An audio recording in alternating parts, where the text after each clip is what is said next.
Anecdotal value. In communication studies, science communication, psycholinguistics and choice theory, anecdotal value refers to the primarily social and political value of an anecdote or anecdotal evidence in promoting understanding of a social, cultural, or economic phenomenon. While anecdotal evidence is typically unscientific, in the last several decades the evaluation of anecdotes has received sustained academic scrutiny from economists and scholars such as Felix Salmon S. Checkland, on David Ricardo, Stephen Novella, Charleton, Hollis Robbins, Kwamena Kwansah-Aidoo, and others.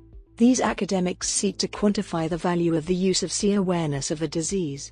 More recently, economists studying choice models have begun assessing anecdotal value in the context of framing. Kahneman and Amos Tversky suggest that choice models may be contingent on stories or anecdotes that frame or influence choice.